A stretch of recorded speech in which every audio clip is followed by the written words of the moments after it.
And she is, Kinsey Schofield, and I hope today she'll be unfiltered for us. How you doing, Kinsey? I've got whiplash with Harry and Meghan changing their minds every 3 seconds about what their travel plans are. Let's talk about this. I wanted to get you on because, you know, we cover a lot of stories to do with Harry and Meghan, and as we well know, the gruesome twosome, that couple are capable of really behaving in a deplorable manner. They do it time and time again. We all know what we're talking about.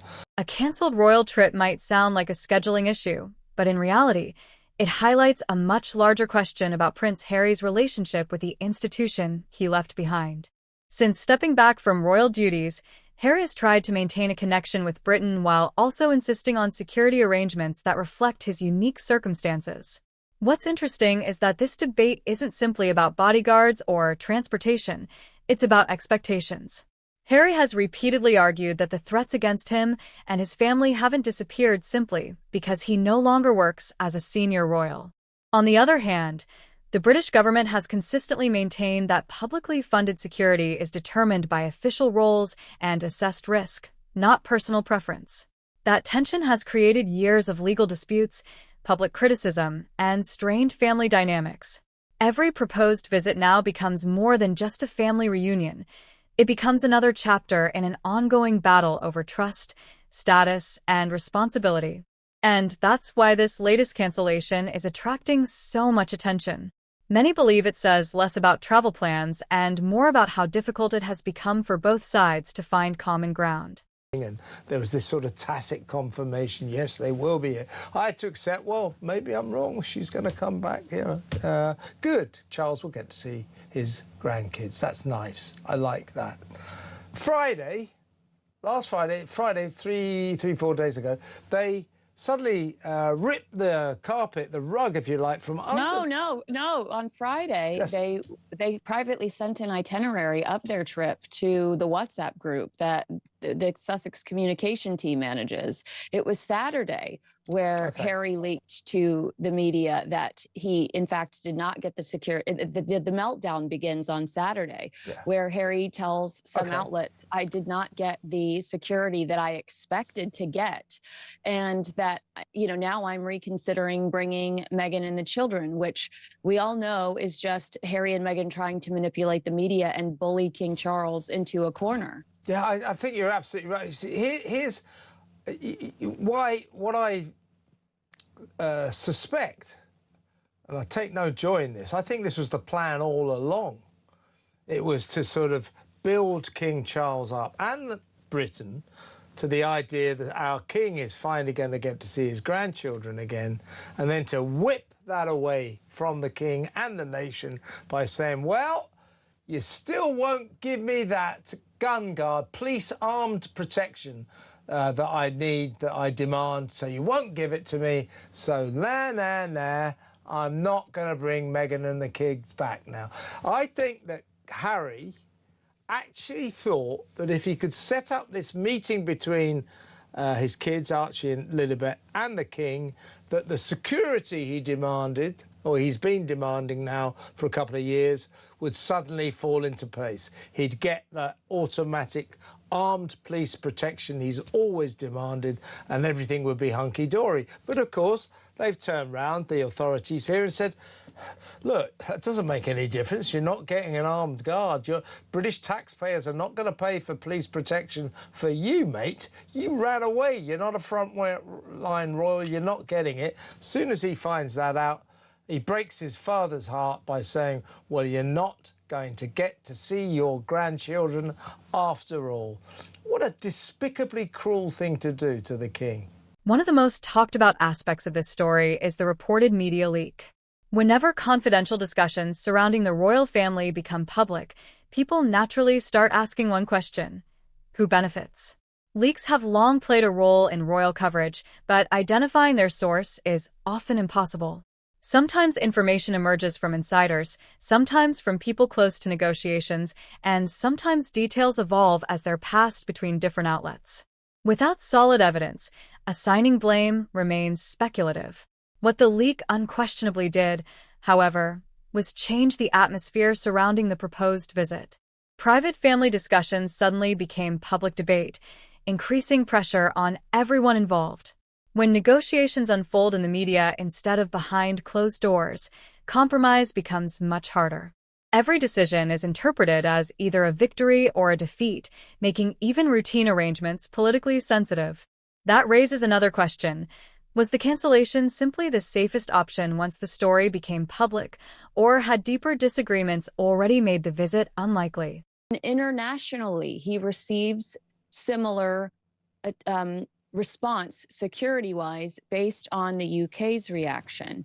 And that this is the reason why this blew up Saturday was because there was an entirely bigger plot. And that bigger plot, unfortunately, dissolved when the king refused to step in and use his influence to help Harry with his security. And that's because there's two reasons for that. One, King Charles is a serious man. He knows where his power begins and ends.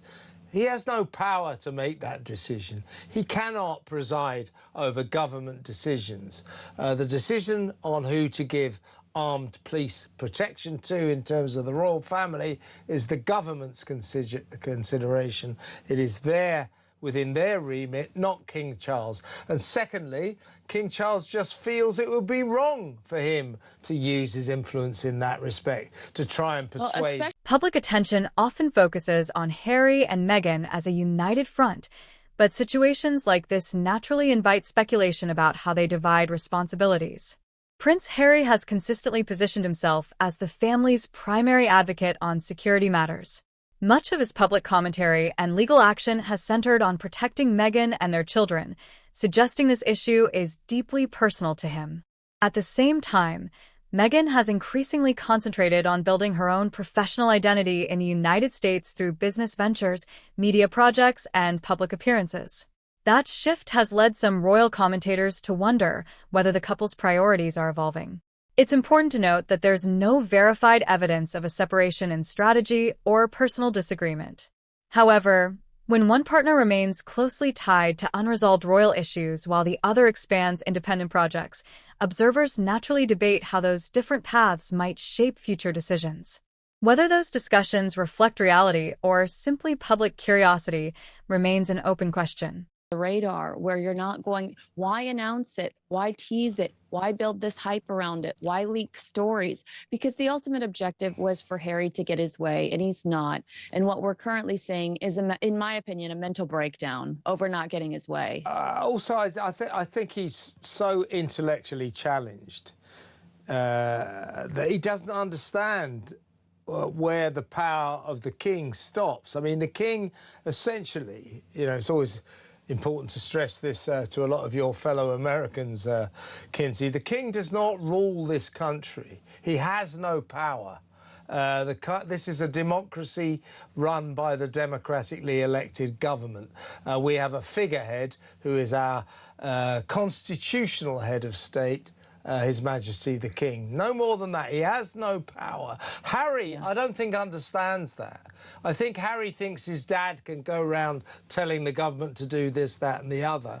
And I actually think that Harry's so stupid that he thought, well, if I tell Dad I'm bringing the kids back, and then I turn around to him and say, hey, Dad, I've just found out you're not going to give me any gun guards, therefore you're not going to see your grandchildren unless you do something about it. I think he thought that would work, that the king would get hold of Ravik, would get hold of the government and say, it's about time you gave my son Harry the armed police protection he demands. The king was never going to do that. For King Charles, every interaction with Prince Harry now carries significance far beyond a private father and son relationship. The king must balance personal feelings with constitutional responsibilities. Decisions involving royal security are not his alone, and government agencies ultimately determine many of the arrangements that become public controversies. That distinction is often overlooked. While headlines frequently frame these disputes as personal conflicts between Harry and Charles, the reality is considerably more complex. Institutional procedures, legal frameworks, and security assessments all influence the outcome. Still, public perception matters. every cancelled meeting fuels new speculation about whether reconciliation is moving closer or drifting even further away. As long as unresolved issues remain, even the possibility of a simple family meeting becomes international news. Honestly.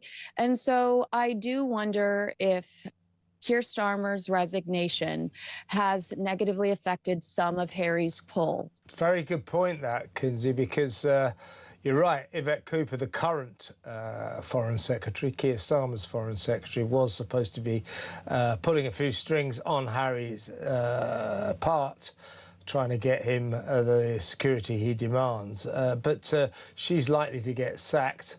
And Andy Burnham's socialist government will probably be less well disposed towards this runaway royal Harry than the current one. So you're right. Maybe it was the changing of the guard at the government that made Harry have second thoughts about their trip to Britain and whether or not to bring Meghan and the kids. But a last word, if you will. Meghan, by the way, in the middle of all this, has not missed an opportunity to advertise the fact that, drum roll, there's some lavender honey that will be available on her ad. The repeated setbacks surrounding Prince Harry's visits to Britain raise an important long-term question. If security disagreements continue to prevent regular travel, what does that mean for his future relationship with the royal family? Time has a way of reshaping public opinion, but it also has a way of hardening divisions if opportunities for reconciliation keep slipping away. For Harry, maintaining ties with his homeland appears to remain important. Yet every unsuccessful attempt risks reinforcing the perception that the distance between both sides is becoming permanent. Whether this latest episode was the result of unfortunate circumstances, strategic decisions, or a combination of both will likely remain a subject of debate. But one thing is clear. Until these larger issues are resolved, every planned visit will carry far greater significance than the trip itself. What do you think? Was the cancellation mainly about security concerns, media pressure, or deeper problems that still haven't been addressed? Share your thoughts in the comments below. If you enjoyed this analysis and want more in-depth coverage of the latest royal developments, don't forget to like, subscribe, and turn on notifications, because the next chapter in this story may be even more revealing.